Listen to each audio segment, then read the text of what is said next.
자, 오늘 본문은 세 번째 예수님에게 향한 바리새인의 질문입니다. 지난주 사두개인의 질문에 대해서 예수님은 대답했고요. 사두개인들은 어떤 변명도 할 수가 없었습니다. 이 소식을 들은 바리새인들이 다시 예수님께 찾아와서 예수님을 시험하고자 하죠. 네, 당시 유대인들은 613개의 율법 중에서 가장 중요한 것, 그 다음에 좀 덜 중요한 것을 이렇게 구분했습니다. 덜 중요한 것은 365개이고요. 이거보다 좀 더 중요한 게 248개다. 이렇게 규정을 해놨습니다. 그러니까 이것을 규정하기가 굉장히 아주 난해한, 그러니까 뭐는 더 중요하고 뭐는 더, 이게 굉장히 난해한 그러한 사실은 그 애매모호한 선이 있죠. 이렇게 나눴던 이유는 율법을 다 지키는 것이 불가능하기 때문에 요거 먼저 지키자라는 차원에서 중요한 것, 덜 중요한 거 나눴던 것이죠. 그래서 그들 사이에서 어느 계명이 더 크냐 이런 것은 늘 논란의 대상이었습니다. 이러한 상황에서 예수님을 그 혼란 속의 중심에 초대하여서 예수님을 음해하려고 하는, 그러니까 예수님이 무엇을 선택하더라도 이게 애매모호한 상황 가운데 끌고 들어가서 음해하려고 하는 것을 이들의 계획으로 갖고 있었습니다. 36절 말씀을 우리 함께 읽겠습니다. 시작. 선생님, 율법 중에서 어느 계명이 크니까? 네, 이건 단순한 질문이 아니죠. 예수님을 시험하려고 하는 질문입니다. 수많은 계명 중에 하나를 고르면 다른 율법을 무시했다라고 하면서 예수님을 공격할 그러한 음해의 공작이죠.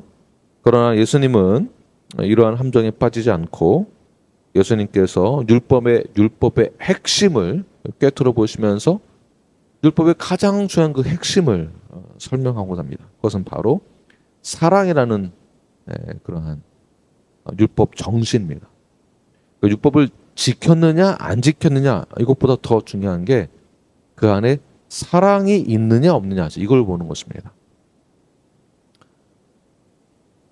무슬림 가정에서 유모차도 주고 신발도 주고 양말도 선물해 주고 했는데 유모차가 이제 바퀴가 하나 없고 양말은 짝짝이고 신발도 있는데 끈이 없거나 이런 걸 이제 선물로 준 거예요. 이걸 쓰라고. 이제 그들에게서 가장 무슬림에게 있어서도 가장 중요한 그 율법 중에 하나가 뭐냐면 이웃을 잘 섬겨라. 이웃을 잘 섬겨라. 다시 말해서 나는 섬겼다라는 것이죠. 그러니까 어려운 이웃을 보고 유모차 없는 이런 가정을 보고 난 유모차 선물을 했다. 바퀴 하나 없는 거. 그 유모차가 바퀴 하나 없으면 쓸 수 있을까요? 전혀 못 쓰죠. 네. 그러니까 나는 했다라는 것입니다. 율법적으로 나는 했다. 이와 마찬가지로 사두개인들이나 바리새인들이 갖고 있었던 율법에 대한 개념이 율법 정신은 빼고 나는 이거 했다. 이렇게 보여주는 데 있다는 것입니다. 그래서 그 사랑의 율법 정신을 말할 때 가장 중요한 핵심 두 가지가 있는데요. 첫 번째, 어떠한 사랑의 근거로 해야 되는가. 첫 번째는 율법을 지킨다라는 그 개념 속에는 수직적으로 하나님을 사랑하는 데부터 시작된다라는 것을 예수님께서 말씀하고 있습니다. 그러니까 하나님을 사랑하는 그 마음을 전제로 율법적인 그러한 행위가 따르는 것이죠. 37절, 38절 말씀을 함께 읽겠습니다. 시작. 예수께서 이르시되 내 마음을 다하고 목숨을 다하고 뜻을 다하여 주 너의 하나님을 사랑하라 하셨으니 이것이 크고 첫째 되는 계명이요. 예수님이 이 말씀은 신명기 6장에서 하신 말씀을 그대로 인용한 것입니다. 이것은 마음, 목숨, 뜻 이런 것은 우리의 감정이나 생각을 하는 정도의 수준에서의 사랑을 말하는 것이 아닙니다. 어떠한 사랑이냐? 전인격적인 사랑을 말하는 것입니다. 그러니까 하나님을 사랑한다는 것은 단지 종교적 행위로 사랑한다라는 것이 아니라 어떤 전인격적인 사랑, 어떠한 사랑을 말하는 것일까요? 우리 존재 전체를 드리는 사랑을 말하는 것입니다. 나의 존재 전체를 드리는 것. 구약의 모든 율법을 관통하는 계명이자 율법의 근본 정신이 바로 여기에 있는 것입니다. 자, 그렇다면 어떻게 하는 것이 마음을 다하고 목숨을 다하고 뜻을 다하는 것일까요? 어떻게 하나님을 사랑하는 것일까요? 하나님을 사랑한다라는 것은 그분을 나의 가장 큰 기쁨으로 삼는다는 것입니다. 오직 하나님만이 나의 가장 큰 기쁨이 되신다. 자, 이것은 단순히 명령을 내가 지켰다 안 지켰다 이것을 보는 것이 아니죠. 저희 멤버십을 할 때에도 사인할 때에도 나는 사인했습니다. 나는 이거 했습니다. 근데 저 사람은 안 했습니다. 이렇게 접근하는 게 아니겠죠. 이 안에 믿음이 있는 것이죠. 믿음.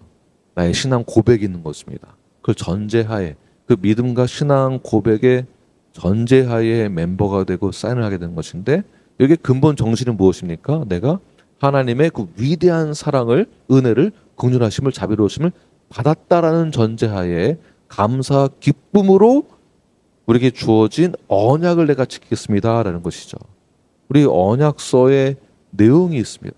컨텐츠가 있습니다. 이것을 지키는 것이 딱 보면 이거 불가능합니다. 목숨 내놓고 지켜야 될 것들이거든요. 이 중에서 가장 중요한 것은 1번이고 덜 중요한 것은 10번이다. 이런 것은 아니지만 우리가 전적으로 하나님의 사랑과 은혜와 자비로우심과 긍휼하심을 받은 은혜를 입은 하나님의 자녀다라고 한다면 그 은혜의 감사와 기쁨으로 내가 기꺼이 이것을 하겠다라는 그런 마음으로 우리가 사인을 하게 되는 것이죠. 하나님은 우리의 삶의 일부로 어떠한 부분으로만 두는 것이 아니라 하나님을 사랑한다는 것은 나의 삶의 전부를 말하는 것입니다. 나의 전부를 드린다라는. 하나님을 사랑한다는 것은 하나님을 가장 소중히 여기고 가장 기쁘게 하는 분으로 삼는 태도입니다. 그러므로 오직 하나님을 사랑하되 마음을 다하고 뜻을 다하고 목숨을 다하여서 그분의 기쁨이 되시는 하나님의 기쁨과 감사와 찬양과 영광을 돌며 나가시는 저와 여러분이 되길 간절히 축원합니다. 두 번째는 제가 이제 자주 사용하는 표현이죠. 수평적인 사랑, 바로 이웃 사랑입니다. 자, 우리 옆 사람에게 이웃을 사랑합시다. 한번 우리 선포하십시오. 자, 은하도 이웃을 사랑하세요. 예지도 보라도 네, 이웃을 사랑하세요. 친구들을 사랑하세요. 39절 말씀을 함께 읽겠습니다. 시작. 둘째도 그와 같으니 내 이웃을 내 자신같이 사랑하라 하셨으니. 자, 이것은 레위기 19장 18절에 있는 말씀 그대로 인용한 것입니다. 자신을 아끼고 돌보듯이 이웃의 필요와 아픔을 돌아보는 것, 그것이 이웃 사랑이죠. 율법은 사랑을 요구하고 있습니다. 복음은 사랑을 할 수 있는 능력을 주는 것입니다. 우리는 이미 복음을 받아들인 자로서 다시 복음을 전해야 될 하나님의 자녀가 되었습니다. 그것은 복음을 가진 자로서 사랑을 할 수 있는 능력이 이미 주어졌다라는 것입니다. 우리 지난주에 우리는 어떠한 직분을 받았습니까? 우리는 화목해 하는 직분을 받았습니다. 그와 마찬가지로 우리는 서로 사랑할 수 있는 능력이 이미 주어졌고요. 그 능력으로 율법을 준행하는 것입니다. 이미 사랑할 수 있는 능력을 받았습니다. 그런데 우리는 때때로 상황에 따라, 생각에 따라, 감정에 따라 휙휙 바뀝니다. 절대 저 사람은 사랑할 수 없어. 이렇게 감정과 내 기분과 상황에 따라 이게 한 번에 확확 뒤집어지죠. 그러나 우리는 이미 사랑할 수 있는 능력이 주어졌다는 것. 왜냐하면 예수님께서 십자가에서 사랑할 수 없는 죄인된 우리를 대신하여서 죽으셨다라는 그 사건을 우리가 믿기 때문에 그렇습니다. 그렇다면 우리도 그 은혜와 사랑을 힘입은 자들로서 예수님과 함께 이웃을 사랑하는 그 능력을 가지고 그들을 용서하고 이웃을 섬기는 것입니다.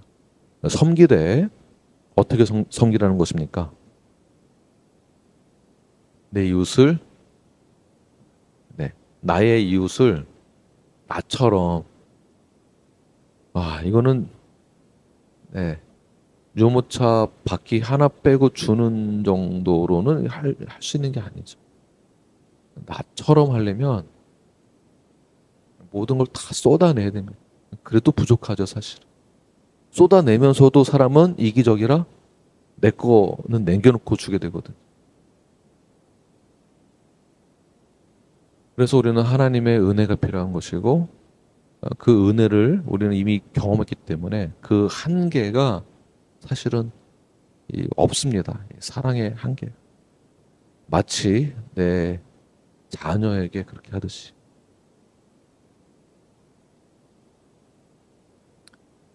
와이프는 제가 아들이 아니죠.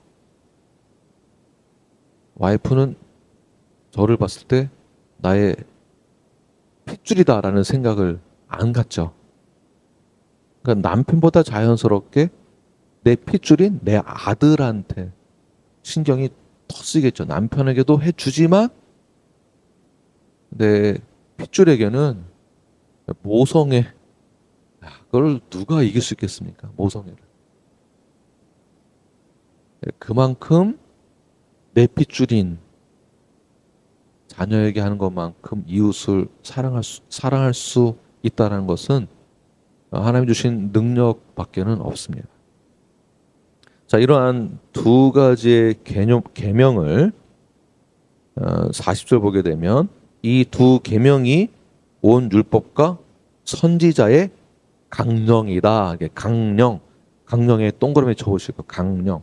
강령이 무엇인가? 강령은 원어로 보게 되면 크레마타이라는 단어인데요. 강령이다, 크레마타이라는 것은 걸려 있다, 매달려 있다라는 뜻입니다.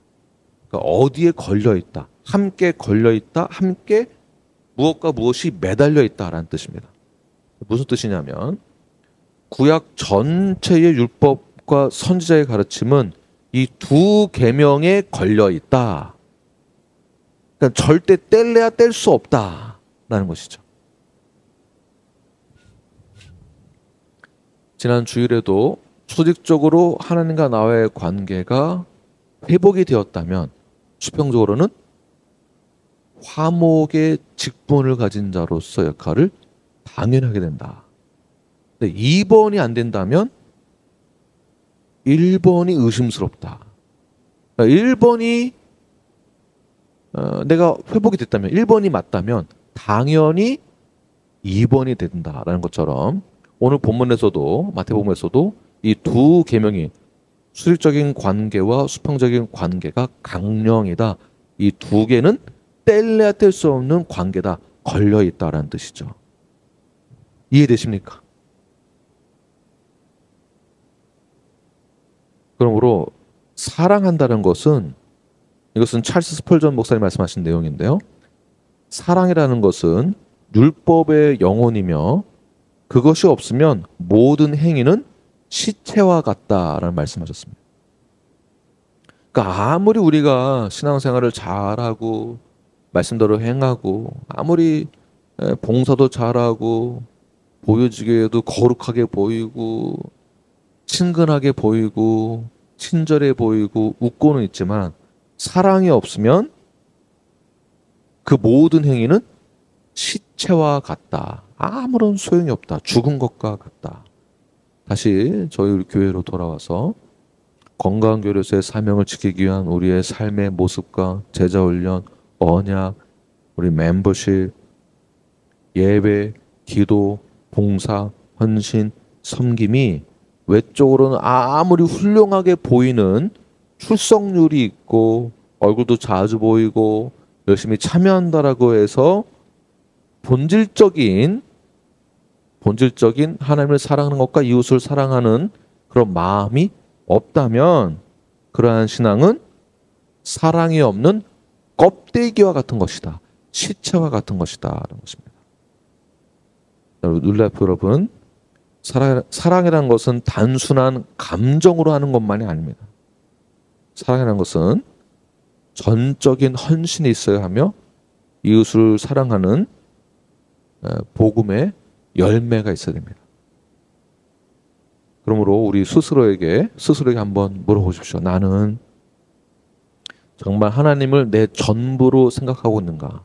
나의 존재 전체를 드리면서까지 내가 사랑할 수 있는 사랑의 대상이 되는가?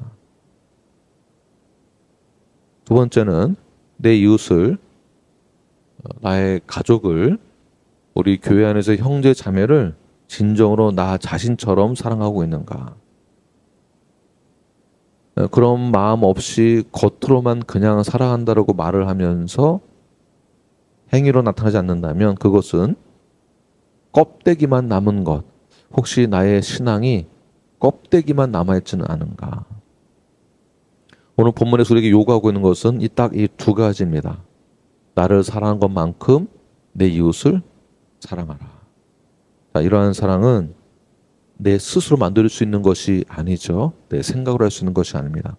전적으로 우리가 예수 그리스도의 십자가의 은혜와 사랑을 받았기 때문에 그 은혜와 사랑이 흘러나가는 것입니다. 그것이 진짜 복음의 능력이고요. 구원받은 자의 삶의 모습이라고 볼 수 있습니다. 그러므로 가장 가까운 사람을 먼 이웃처럼 대하지 마시고 가장 가까운 사람을 더 가까이, 먼 이웃을 나에게 더 가까운 이웃으로 만드시길 바랍니다. 가족처럼 서로 섬기는 것이 우리 성도이고 교회입니다.